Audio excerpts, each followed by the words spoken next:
Well, at first we give East Carolina a lot of credit. We were up 21-7, and their kids fought, and they deserve a lot of credit for that. They had 2 goal line stands. We fumbled one and then got stopped on the other, which in my opinion is very, very, maybe the most disappointing part of the day is that, the 2 goal line opportunities that we didn't come up with points. So, there's a lot to look at on film, a lot to improve. Always starts with the schemes that we're running.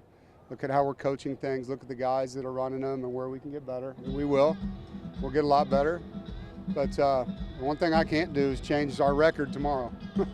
We're 1-0. As ugly as it is, it doesn't count any different than if we won by 100. So I'm excited. Last time I was here, I was in that dark tunnel. I think Luke was asking me some dirty questions in there.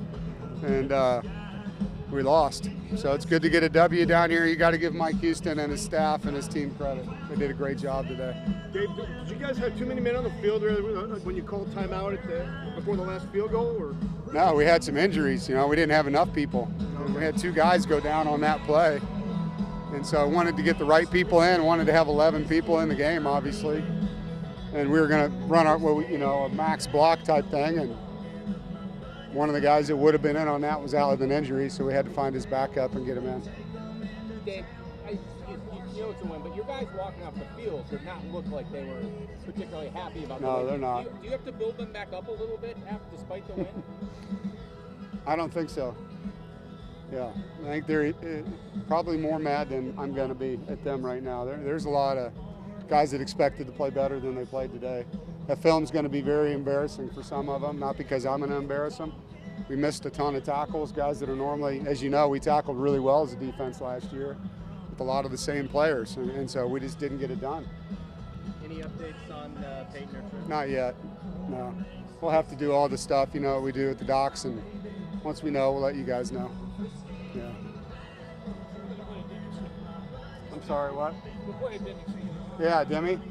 Very impressed with Demi Sumo, running back. He's probably the bright spot of the day, to be honest, besides our special teams. Hard to tackle, runs through contact, tough, took care of the ball. Huge bright spot. Defense came up big in certain spots. Yeah. Talk about them. And what did you guys do to prepare to make sure that this defense was prepared for today? Coach Gibson and the staff deserve credit. You hold a team to 20 points, and it's a team that scores a lot on offense. They have a lot of skill. They've done a good job in the transfer portal, getting some good players in there too. But they kept, the guys in front for the most part. But if you ask Tony, he'd tell you they didn't play very good. There's a lot of missed tackles in that game. So you call the timeout, you get your kick block team out there. What's going through your mind at that point with the time on the clock and sort of the situation and everything kind of hanging there? He had just missed an extra point. So I thought he's probably in his head a little bit. We had 2 guys jumping. We thought we might get a low kick because he had to drive it, and he didn't. He just missed it, and he was hoping that he wouldn't recover from the missed extra point. So that's hard, as a kicker. That's a big moment for him. And obviously, I've been on the other side of that a couple times. It's tough. It's tough on those kids. That's a lot of pressure. How do you get the offense to rebound after a performance like this to try and put up extra production? You coach them. You go in there and you talk about the things they did wrong. You own the things that we as a staff need to do better for them. And then the players got to fix it with their coaches, and then you go execute it better. It's collective. It's never just the coach or the player. It's always a 2-sided thing when you're trying to get better. And that's the beauty of this game. We got 11 more regular season games, and you heard me say this earlier, we have to be a team that improves every week. So look forward to being 1-0, and we get to try to do that. The second time you were down on the goal line, you ran 2 plays that got stopped after they snapped it. How tough was it to have to come back with a 3rd different play in that situation?